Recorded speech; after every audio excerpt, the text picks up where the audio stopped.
동심 그렇게 길게 하시지 않으셨고요. 정신보다 5분 더 하셨습니다. 그렇죠. 그래도 죄송하네요. 지정 토론인데요.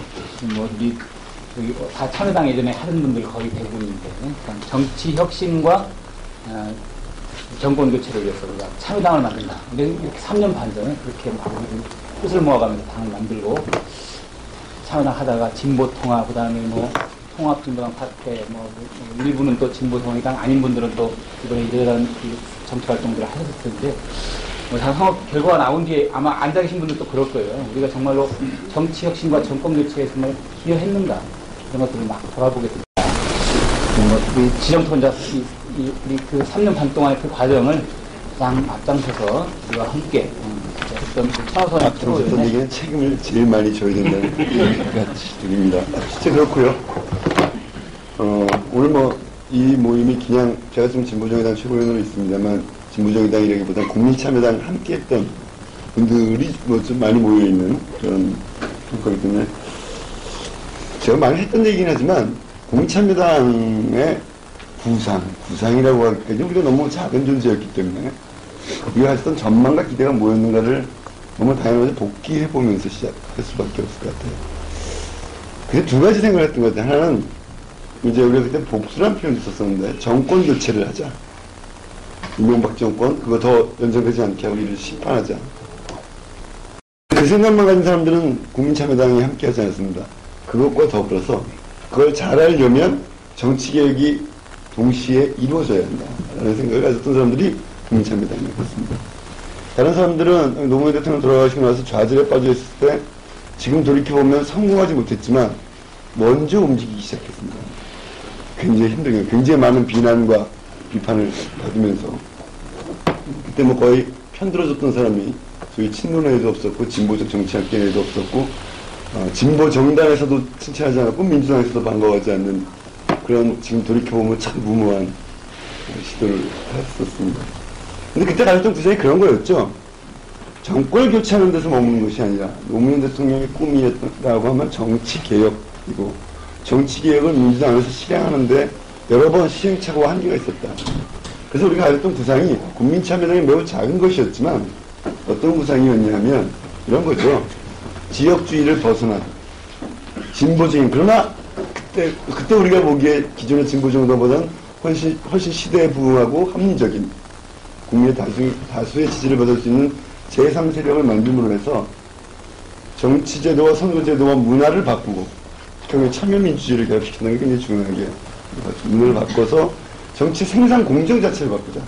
그 정치인의 생산 공정, 정책의 생산 공정 자체를 근본적으로 바꿀 때만이 다수의 대중을 위한 정치가 이루어질 수 있다는 그런 구상이었다고 생각합니다. 그러면서 국민참여당이 그 역할을, 제3의 정치 세력의 역할을 다할 수 있으면 참 좋겠지만 그건 그때 생각해도 과도한 것이었고요. 그렇게 되면 그때 이제 예감이 당시 진보정당을 하던 분들과 언젠가 만날 수 있지 않을까라는 생각을 머릿속에 했었어요. 물론 정서적으로는 굉장히 거리감도 느꼈던 게 사실이지만, 그리고 그것이 굉장히 무리할 측면이 없었던 건 아니면 실행됐습니다. 그게 통합진보당. 통합진보당을 만들면서 앞에 가졌던 구상이 이렇게 좀 발전했어요. 처음에는 민주당 내에서의 친노 진영이 움직이지 않을 거라고 봤는데 문재인 후보가 출마 의지를 갖게 되었죠. 작년 말부터. 그리고 안철수 씨가 그 작년 말에 서울시장 양보를 통해서 부각하기 시작했습니다. 일단은 되게 우리 그렇게 생각했을 거예요. 그래도 민주당에서 가장 개혁적인, 어떻게 보면 참여당 출신들은 더 가깝다고 느낄 수 있는 문재인 후보가 서고, 그 다음에 안철수 후보가 또 이 중도층이라고 할까? 이런 세력을 안고, 통합진보당이 한 20석, 안 되더라도. 그래서 이 세 개의 세력이 잘 결합한다면, 정말 정권을 교체하고 정치의 판을 바꾸는 대변화가 시작될 수 있지 않을까라는 기대를 갖고, 어떻든, 만들었던 올해 최구상이었던 것 같습니다. 그 세 개의 축정에서 축을 제일 먼저 무너뜨린 건 통합진보당이 됐습니다. 그렇죠. 그거에 대한 자기 평가는 여기서 축정은 아닌 것 같아요. 그러나 이제 또 그게 무너지고 나서 진보적인 그것이 훨씬 약화된 상황에서 그 역할을 수행하려고 했죠. 그러면 상대적으로 진보정의당이 아니려고, 통합진보당이 아니려고 했던 것들이 많은 부분들이 빠지고, 것이 안철수 씨한테 또는 문재인 후보한테 이렇게 갔었던 측면들이 있었다고 봅니다. 큰 그림은 그렇게 어떻게 봅니다. 페인 문제에서 50대 문제가 상징적입니다. 50대에서만 찍은 건 아닌 것 같아요. 영남에서도 옛날보다 더 졌고요. 20, 30대에서 박근혜 지지도 옛날 노무현 지지보다 높았습니다. 그래서 이제 50대에서만 진 것은 아니지만 50대에서 진 것들 속에 상승하는 것들이 있는 것 같아요. 그래서 좀 전에 저는 고원 교수님의 그대 모습이 이제 일치하고 한겨레 신문에 보면 보수위다 이렇게 해서 보수위는 아닌 것 같고요. 보수는 변했고 진보는 변하지 않은 상태에서 중간 세력을 얻는데 실패한 것이다 라고 봅니다. 뭐 50대가 민주당을 심판하기 위해서 하는 것 같지 않아요. 그걸 뭐라고 분석할까? 왜 안 변했냐라는 건데요. 저는 한겨레신문 등의 인터뷰에서도 받고 어떻게 저희 처형 얘기를 들었는데 50대 중반에 그 50대 중반에 중하층 처형한테 죄송합니다. 중하층 사람들 느꼈던 거 중간층 사람들 느꼈던 게 뭐냐면 딱 그거예요. 이런 거죠. 보수가 변했다는 게 본질이 변했는지 모르겠어요. 박근혜가 대단한 후보가 아니라는 것도 토론에서 검증이 됐습니다. 그러나 인물 경쟁력은 박근혜가 굉장히 인물 경쟁력을 가진 사람이에요. 그렇죠? 그런데 어떻든 새누리당의 정책은 상당히 왼쪽으로 왔어요. 상당히 왼쪽으로 온 겁니다. 그런데 진보 세력은 뭐가 변했나요? 오른쪽으로 하는 게 개혁이라는 건 아니지만 변하지 않았던 건 큰 영향이 뭐냐면 이런 겁니다. 박근혜를 열정적으로 선택한 것이 아니라 문재인을 선택하는데 주저함이 있었던 겁니다. 상당히 중간 세력. 그 중간에는 그 주변 사람들 때문이라는 거예요. 그 주변 사람들한테 누가 들어가냐면 일단 민주당 그 자체. 문재인의 최대의 자산은 민주당이지만 문재인의 최대의 한계는 민주당일 것이다라는 예측과 관련된 얘기죠. 민주당은 못 믿겠다. 이런 세력이 두 번째. 친노를 못 믿겠다. 이런 세력도 있습니다. 그것은 종부세의 기억에서 옵니다. 50대가 집 하나 마련하려고 했는데 참여정부 때처럼 내 집 하나에도 종부세를 때릴지 모른다는 불안감이 실제로 최근에 인터뷰들을 보면 많이 언급됩니다. 저는 그것은 참여정부에서 한번 진짜 깊게 씹어봐야 되는 문제라는 생각이 듭니다. 또 세 번째 친구는 진보예요. 그 주변. 미안하지만 심상정보다 이정희도 어떻든 문재인 주변이라고 인식되어지는 거죠. 이런 것들이 같은 종합적인 인식이 보수층을 더 결집시키고 중간층이 문재인을 선택하는데 주저하게 만드는 작동한 것을 봅니다. 문재인 후보를 특히 옹호하려고 그러는 게 아니고 문재인 후보의 능력의 문제나 이런 문제를 떠나서 그 세력, 진보 세력 전체에 대한 그것은 뭐 포괄적인 진보입니다. 여기서는 뭐 민주당, 친노, 기존의 진보정당, 심상정, 이정 이게 진보정당, 통합정당을 포함해서 거의 구별 없이 문재인 주변의 이 세력 전체에 대한 나름대로의 불신과 불안감들이 작동하는 것이었다고 분석하는 것이 옳지 않을까 하는 생각입니다. 제가 길어지는데. 그래서 저는, 여기서 결국엔 진보 세력이 어떻게 변해야 되는가라는 문제입니다. 어떤 것, 우리 대중의 일상적인 실천을 통해 신뢰를 얻어가야 된다는 것은 그런 면에서는 점진적이고 인내심을 갖고 하지만 과연 이 틀을 그대로 유지하는 방식으로 가능할 것인가라는 문제입니다. 그래서 결국에는 사실 정치개혁이라는 것 참 먹고 사는 문제랑 관계없어 보이는 것이 굉장히 크게 부각됐던 그것은 안철수의 공로라기보다 안철수 현상이 보여줬던 이런 문제랑도 연결이 되는데 이런 거죠. 예를 들면 제일 중요한 게 정치인의 기득권, 이제 타겟팅이 좀 잘못됐잖아요. 안철수 현상이 나타난 것은 정치가 바뀌어야 나의 삶이 나아진다는 내용이 깔려 있었던 거예요. 근데 그것을 끌어올려내지 못하고 타겟을 잘못 잡거나 대안을 잘못 잡은 거지. 고원 교수님도 스스로 얘기하셨고 우리 정혜 교수님 협상팀 나가서 곤혹스러워 했지만 제가 들어본 안철수 팀의 모든 정치학 전문가들은 나는 의원수 정수 축소에 동의하지 않는다 라는 겁니다. 나중에 여러 가지 차원의 변명인지 필기인지 모르겠습니다만 아무도 그거 동의해. 김민정 교수도 뭐 그건 여러 가지 중에 하나였다 이렇게 얘기하시고 제가 어저께 만났던 대현무 팀장도 나도 그건 반대. 그럼 도대체 누가 한 건지 잘 모르겠고 거기서 우리가 좀 실망을 했지만 안철수 현상에 깔려있던 게 있는 것 같은데 이건 분명한 것 같아요. 정치인의 기득권을 내려놓는 것이 중요한 게 아니라 그죠? 정치 기득권 세력이 자기의 권한을 내놓는 것이 중요하고 더 중요한 것은 기득권 세력, 사회의 기득권 세력의 정치 통제랄까 이것을 내려놓는 것이 중요한 문제인데 이것이 더 하이 개념으로 가서 정치인의 기득권을 내려놓는 수준으로 전락됐다는 것은 이 부분을 만철수 씨가 책임져야 된다. 저는 정치개혁의 핵심은 대다수 서민의 의사를 반영하지 않는 정책. 그래서 나의 삶을 힘들어지게 하는 기득권 정치의 타파. 근데 정치인의 기득권 타파로 전락돼 버린 거죠. 굉장히 잘못된 타이틀이었고, 그런 것들은 적어도 앞으로 우리가 잘 생각해야 된다. 굉장히 중요한 문제고, 그런 교훈들이 좀 필요하지 않겠는가 하는 생각입니다.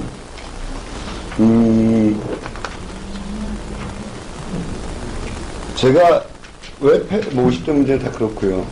고쳐야 될 부분은 정혜 교수님이 아까 기득권 충돌, 기득권 참여 소통 문제, 그 다음에 우리가 50대 참혹하지 않았던 거, 그 다음에 상대를 설득하지 못하는 정치를 내놨어요. 저는 다 한번 우리 진보 세력까지 다 돌이켜봐야 된다고 생각합니다. 그래도 저는 불안했어요. 그래서 제가 안 하던 짓을 했는데 딱 선거 4일 전에 오히려 문자 메시지를 우리 당도 아닌 분들한테, 후보한테는 차마 못 보내겠고, 이름도 공개할 수 있습니다. 김경수, 김부겸, 정태호 뭐 등에게 아주 간절한 마음으로 문자 메시지를 보냈어요. 문자 메시지 내용을 공개하자면 얼마나 황당해요. 다른 당의 사람이 뜬금없이 그 바빠 죽겠는 사람이 문자 메시지 보낸다고 받아서 보고 진지하게 고민하겠어요. 그리고 두 번째, 거기 있는 내용이 뭐 별다른 거겠습니까? 뻔한 내용이에요. 제가 사실 별로 제가 좋아하지 않는 정치인이 어떤 인터넷 매체, 여러분들 아시는 인터넷 매체에 글을 썼는데, 제가 그 사람을 본 지 굉장히 오래됐는데 그 사람답지 않게 굉장히 중요한 얘기를 했다라는 생각이 들어서 그 얘기를 짚고 제 생각을 얹으셨는데, 그 아이디어는 저거예요. 저거랑 비슷해요. 조국 교수의 진보집권 풀어내 나와있던 아이디어를 다시 한번 생각해 봤던 거죠. 이 시점에서 뭐 굉장히 많은 정책을 발표했는데 5대 민생경제 정책이 뭔지, 정치개혁 5대 핵심 과제가 뭔지를 다시 정리해서 이것을 어떤 팀들을 가지고 하겠다. 민생정치개혁은 어떤 팀을 가지고 하고, 민생개혁은 어떤 거예요. 정치개혁은 어떤 거예요. 이런 걸 한번 좀 정리해서 딱 그냥 긴 설명 하지 말고 딱 그렇게 던졌으면 좋겠다. 나는 문자 메시지를 보내면서 저도 참 이걸 보내면서 받아보는 사람이 이놈이 제정신이 아니군가고 생각할 거라고 생각하면서 보냈어요. 그러면서 그 머릿속에 제 속의 구성은 뭐였냐면, 정치개혁팀에 예를 들면 윤여준도 들어가고 조국도 들어가는 거. 그 정도는 좀 제시해줬으면 좋겠다. 그 사람으로서.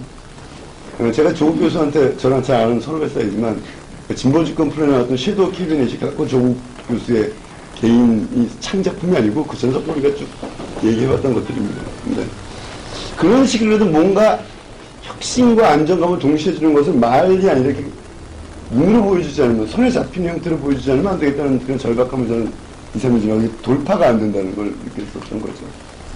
그래서 그런 부분들에 대한 안정감, 특히 50대에 있어서 윤여준이 나와서 한 거 좋고 조국이 나와서 한 거 좋은데, 그냥 이제 이 사람들과 함께 하겠다고 강하게 표시, 저는 그것이 무슨, 제가 문자 메시지를 보냈지만 그렇게 했으면 이겼다고 주장하는 게 아닙니다. 그런 간절한 문제의식들이 잘 풀리지 않는다. 정치개혁과 민생의 문제, 결국 50대가 갖고 있는, 저도 50대에 들어선 지 2년째인데요. 저도 제 인생의 앞날이 너무 불안해요. 그렇지 않습니까? 그래서 그런 문제들을 어떻게 보여줬을 수 있었을 것인가 해서 마지막으로 그런 고민까지 저도 해봤던 것입니다. 앞으로의 전망에 대해서 저는 이것만 말씀드리겠습니다. 민주당 플러스 알파는 절대 안 됩니다. 여러 번 했고요. 민주당 플러스 알파가 아닌 듯해 보이는 민주당 플러스 알파를 다시 하는 것을 하고 싶습니다. 거꾸로 두 분께 또는 정혜고 교수님께 드리고 싶은 질문은, 민주당이 변해야 한다고 했는데 거기 예를 들면 안철수 지지하던 세력과 진보정의당이 들어가면 민주당이 변할 것이냐, 라는 문제에 대한 답이 있어야 됩니다. 지금. 그래서 문화와 행동 양식에서는 점진적 축적이 필요하지만 구도를 바꾸기 위해서 매우 혁명적 이런 조치들이 필요한 것인데, 문제는 누가 그 정치개혁과 정치구도 변화에 혁명적 조치가 될 수 있냐는, 역설적으로 진보정의당도 아니고요, 민주당도 아니고 불행히도라는 표현을, 아직도 그건 안철수 후보가 움직이느냐 마느냐라는 문제입니다. 그래서 그러나 그걸 결집시킬 수 있는 유일한 사람이고, 저는 안철수 후보를 저희 정치적 리더로 받아들이지 않습니다. 그러나 안철수의 역할은 아직도 중요하다라는 거고요. 그것이 민주당보다 훨씬 큰 세력을 민주당 이외 사람들이 만들어낼 때만이, 그것이 다당제 구도로 가든 뭐 국민정당 논의하든 그 뭐 논의로 하더라도 그래서 저는 안철수 씨와 안철수 씨 주변에 있었던 사람들이 잘하는 것이 굉장히 중요하고 그분들이 판을 혁명적으로 흔들어달라 이런 주문을 감히 합니다. 그리고 아까 얘기했던 그런 실수를 반복하지 않으면서 정치인의 기득권에 타겟을 준 일을 하지 않으면서 대중의 삶과 직결될 수 있도록 하는 것도 굉장히 중요하다. 그런 생각을 하고요. 저는 길게 안 하려고 했는데, 예. 마지막으로 아까 그 반응의 정치 얘기하셨는데, 뭐 부끄러운 일이지만 민주당이 멘붕에 빠져있을 때 오늘 아침에 그래도 우리 진보정의당 최고위원들이 모여서 두 분 투신하신 것 문제에 대해서 뭐 저희들이 기자회견도 했고 더 이상 그것이 더 계속되어서는 안 된다라는 그런 뭐 호소와 더불어서 이런 문제 사실 이 박근혜 정권 교체 실패하자마자 그것을 가장 생존의 이유로 먼저 느끼는 건 철탑 위의 노동자들, 비정규직 노동자들 이건 그게 이제 그대로 드러나는 거죠. 그런 부분을 민주당 같은 경우도 주저앉아 있지 말고 지금부터 그런 아픔을 손잡고 뛰는 모습들을 보여주기 시작해야 된다. 구도는 아직 안 나올 것이다. 그러나 어떻게 행동해야 되는지는 그게 분명하다. 그런 것들을 민주당뿐만 아니라 저는 뭐 그런 생각을 이 소위 민주개혁, 뭐 진보, 개혁 진보 세력 각자 위치에서 다 책임이 있습니다. 다 책임이 있어서 그 부분에 대해서 일단 주저앉아 있지 말고 뛰면서 좀 생각을 했으면 좋겠다라는 거고요. 구제의 변화 매우 혁명적 이해한다. 그렇지 않으면 제가 보기엔 민주당은 대통령 선거가 끝나고 나면 국회의원 선거에서 기득권 구조와 기득권 메커니즘으로 돌아갑니다. 뭐 저는 요번에도 예외가 있을 거라고 생각하지 않습니다. 그런 부분을 잘 경계하면서 여러 가지 다양한 모습들을 해놨으면 좋겠다. 일단 이 정도 말씀드립니다.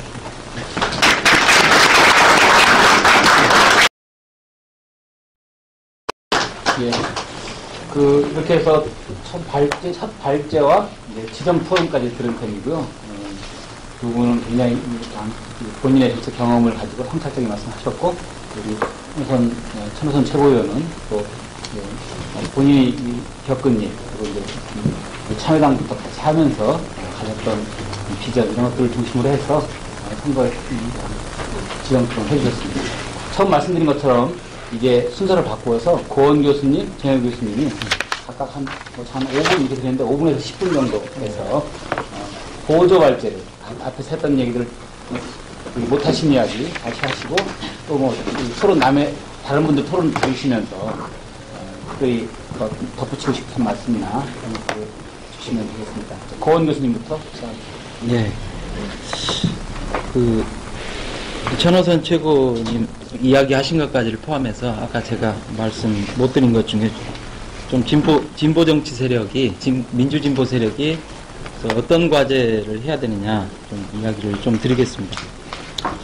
일단 최근에 무슨 민주당 리모델링이냐 신당 창당이냐 그런 이야기들이 나오는데 일단 저는 좀 어느 쪽도 지금 이렇게 좀 잘못 접근하는 게 아니냐 이런 생각을 하는 게 사실 어떤 새로운 내용이 없이 자꾸 어떤 그 세력을 재편하거나 틀을 바꾸려고 하는 이런 어떤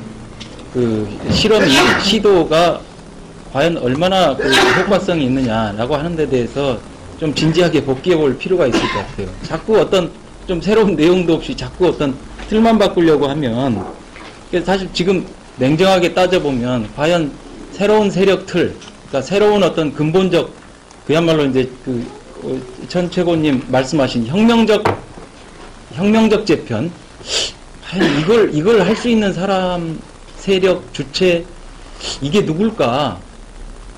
저는 없는 것 같아요 지금. 그러니까 민주당 내부 또는 시민사회, 진보정당 또 안철수 진영? 안철수 진영에 무슨 세력이 그런 어떤 세력 주체가 될 만한 집단이 있나요?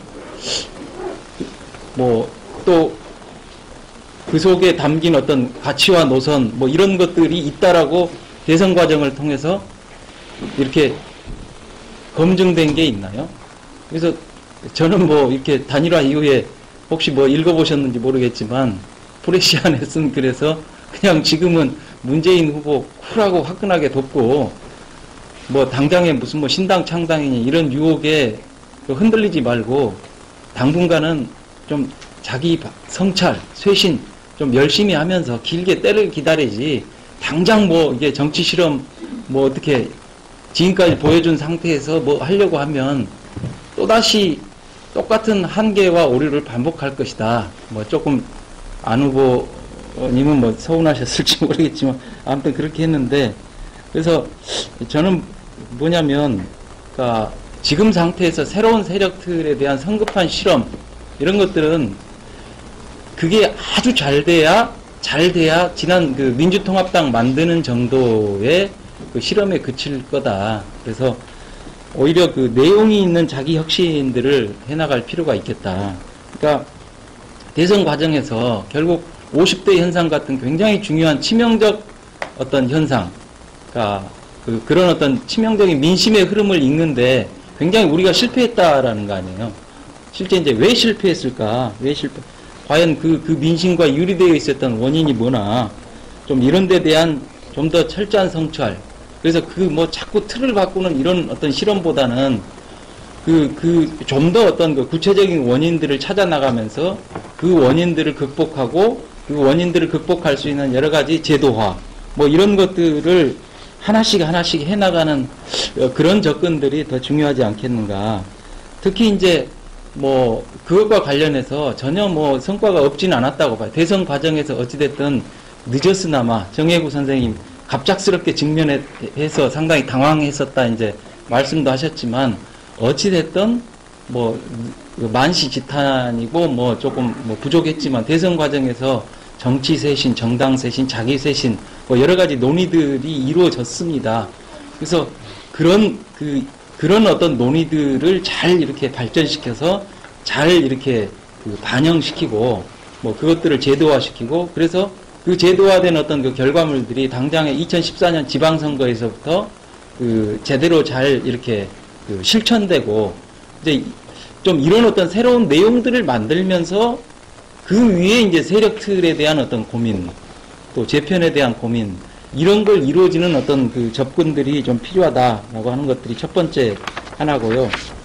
두 번째는 아까 이제 제가 그 프레임 이야기를 많이 했습니다만, 사실 선거 과정에서 이렇게 민주당, 문재인 후보, 뭐 안철수 후보도 마찬가지인데요. 이렇게 메시지를 들으면 계속 뭔가 이렇게 자꾸 이렇게 산만하고 이렇게 통일성이 없고 끊어지고 뭔가 이렇게 강력하게 이렇게 그 사람들을 이렇게 잡는 어떤 사람들의 그 의식을 이렇게 규정해주는 그런 프레임들이 굉장히 없다라고 하는 것들을 굉장히 많이 느꼈거든요. 그래서 저는 뭐 3일 전까지 이렇게 프레임이 약해서 할 수 있을까 뭐 이렇게 생각을 하기도 했었는데, 그러니까 새로운 어떤 진보의 프레임들을 좀 만들어야 된다.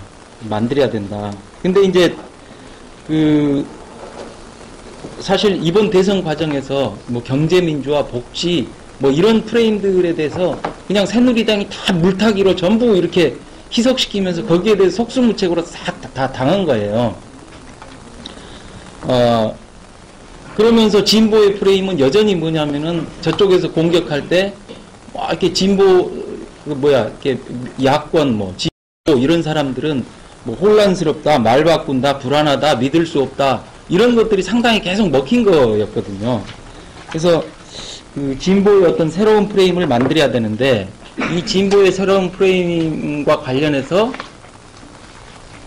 그러니까 이런 어떤 위험성들이 있어요. 그러니까 결국은 아까 이제 뭐 보수 우위의 정치 시대 뭐 이런 이야기 하고 있고, 또 어디 보니까 뭐 중도 보수 정치 세력과 이렇게 조금 뭐 타협도 해야 되고 뭐 되게 이제 그런 문제들이 반드시 또 제기가 되거든요.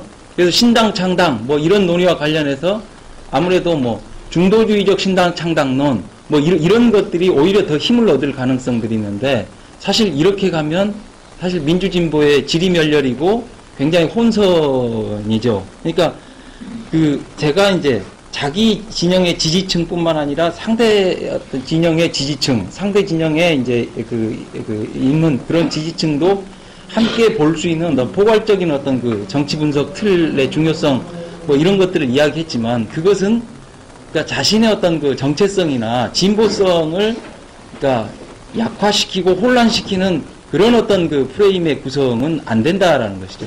가령 이번에 미국 대선에서 오바마와 롬니가 이렇게 그 붙었잖아요.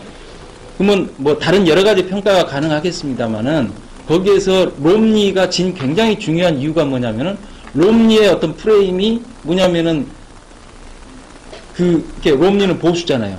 근데 그 필요에 따라서 중도와 진보적 정책들을 이렇게 계속 차용해 오면서 지지층의 외연들을 확대시키려고 하는 그 과정이 계속, 그러니까 그 정체성 혼란과 충돌들이 계속 일어나면서 그 부분을 오바마가 너는 말이 앞뒤가 안 맞다라고 계속 치면서 그 초기에는 롬니가 우세했지만 나중에 그걸 당하면서 다 이렇게 무너진 거거든요. 롬니가.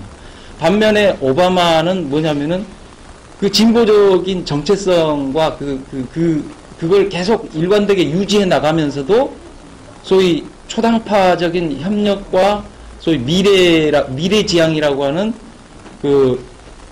어떤 이런 프레임들을 만드는데 성공을 했어요. 성공을 해가지고 결국은 보수 진보 양쪽에도 다 어필할 수 있는 그렇게 해서 이긴 거거든요. 그래서 자칫 어떤 소위 이제 진보의 어떤 새로운 프레임을 만들어야 되는데 그 프레임이 그 어설프게 이제 어떤 그 중도주의적 담론과 타협하는 식의 그런 어떤 그 혼란과 이런 것들을 경계해야 된다라는 것이고요. 세 번째는 아까도 이제 그 말씀드렸습니다만은 그러니까 경제 위기에 대해서 대응할 수 있는 담론이나 대응 전략 이걸 만들어야 된다. 이 세 가지를 좀 말씀을 드리고 싶습니다. 그래서 뭐 여기까지입니다. 예. 다음 추가 토론 정해 주십니다. 저는 이제 그런 생각이 좀 많이 들어요. 어떤 생각이냐면 우리 진보 진영을 좀 거꾸로 우리가 좀 되돌아봤으면 좋겠다. 이제 그런 겁니다. 근데 이제 우리 진보 진영이 제가 볼 때 너무 전략적이고 너무 공학적이에요. 그냥 저희들 만나면 항상 저희들 이제 뭐 정세 분석하죠. 술 한잔 먹어도 정세 분석하고 그러다 보니까 뭐가 잘못되면 또 뜯어고치고 수없이 뜯어고쳐요. 근데 이제 결과적으로 남은 게 뭐냐. 이제 우리는 뭐 잘 안 되니까 이제 그런 거죠. 근데 국민들한테 보일 때는 아마 이렇게 보일 것 같아요. 야, 진보.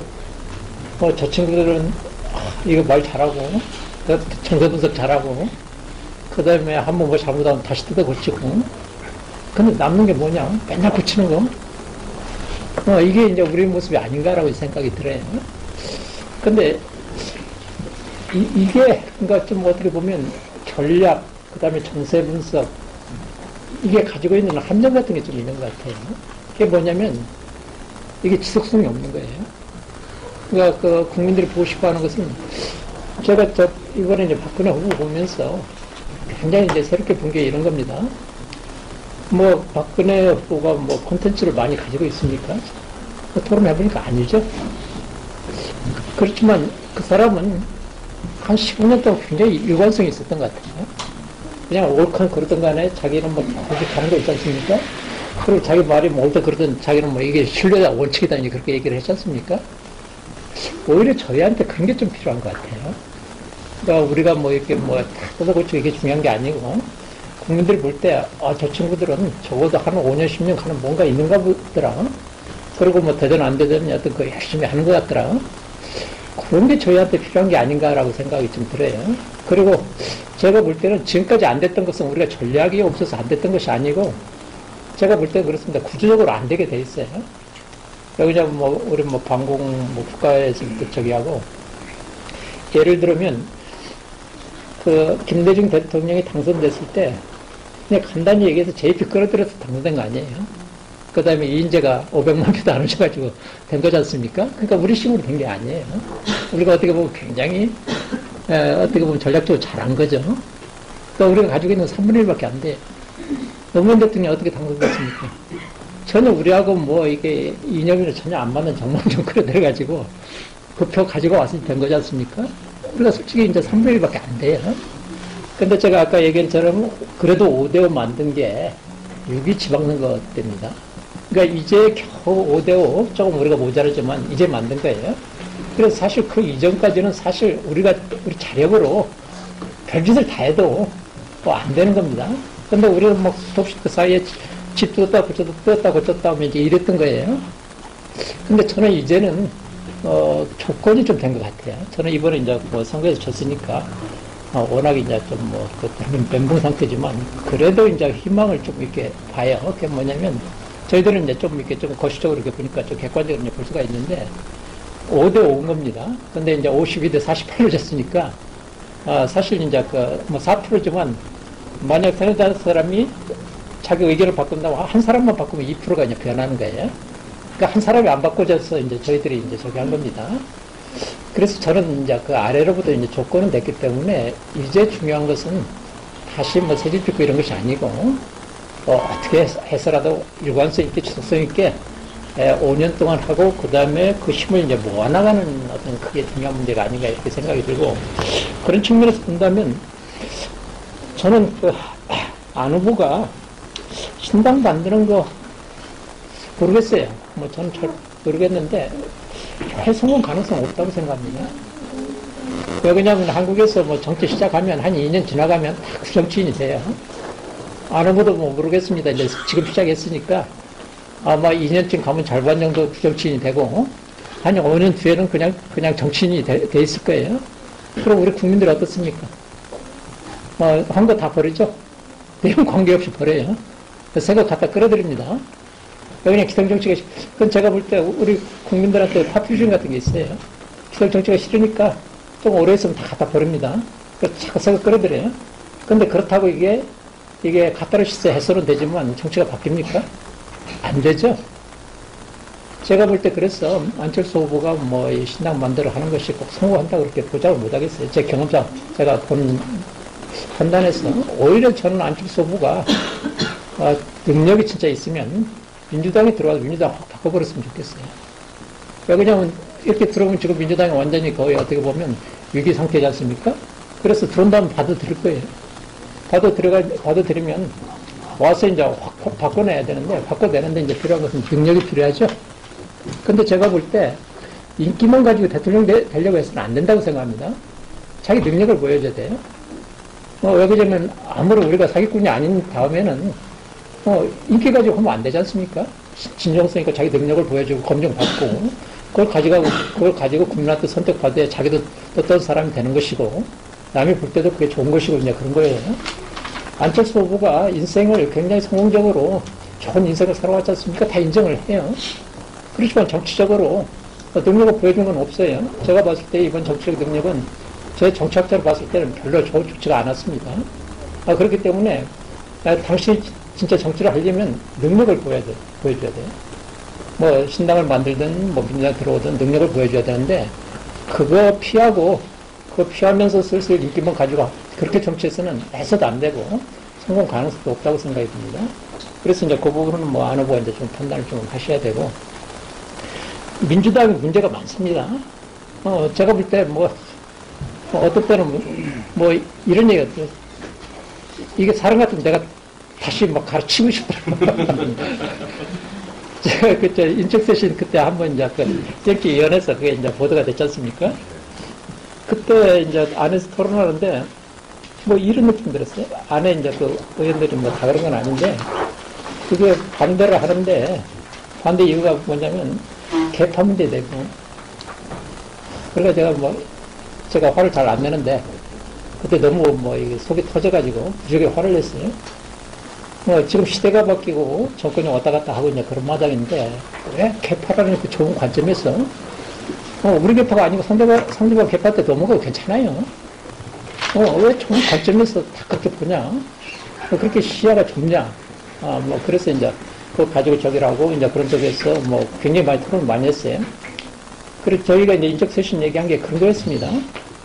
그 사람들이 개인적으로 잘못해서 그런 게 아니다. 다 이제 그 경선을 통해서 이렇게 당선이 됐지 않습니까? 그런데 거기서 이제 보여주는 건 뭐냐면 국민들이 새 정치를 원하기 때문에 자기의 어떤 헌신의 모습을 좀 보여라. 개인의 잘잘못 얘기하는 게 아니다.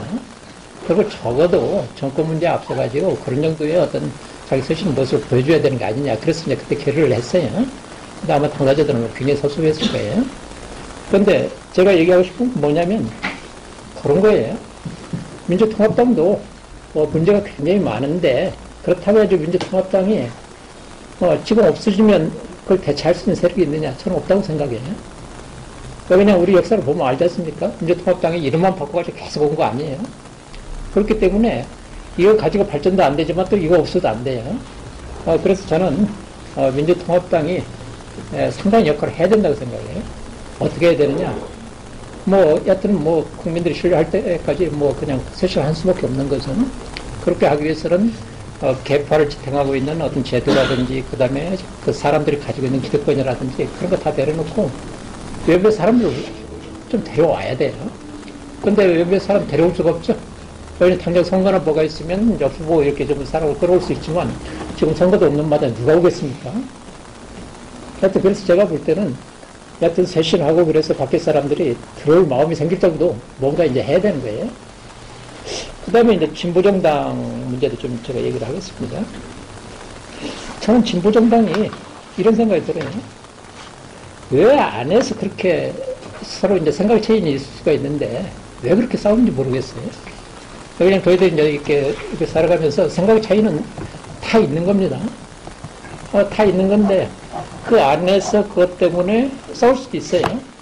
근데 그게 가장 1순위가 돼서는 안 된다고 생각합니다. 근데 제가 봐왔던 진보정당의 모습은 역사가 그냥 길지가 않지만 그런 거였어요. 그렇기 때문에 그런 과정에서 그런 생각이 이제 들었습니다.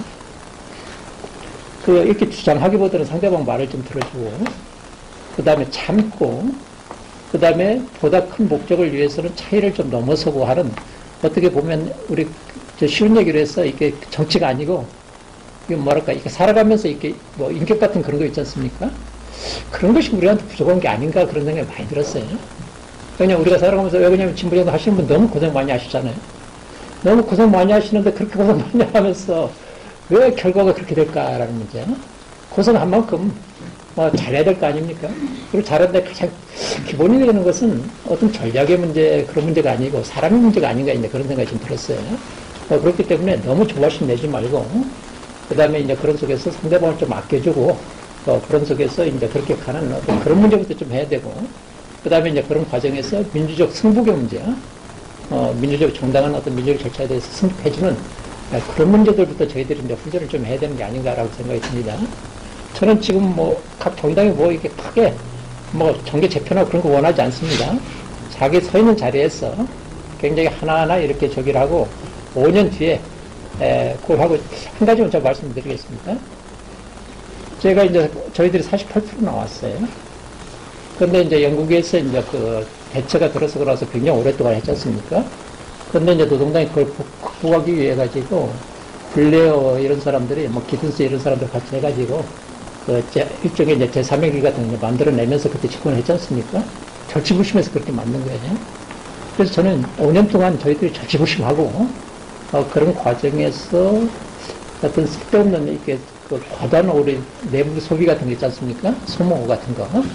그런 데서 벗어나가지고 이 안목을 제가 민주당한테도 그렇고 진보정당한테도 그렇고 좀 부탁하고 싶은 게 안목을 너무 내부에 이렇게 쏟지 말자. 힘을 내부에 이렇게 너무 소비하지 말자.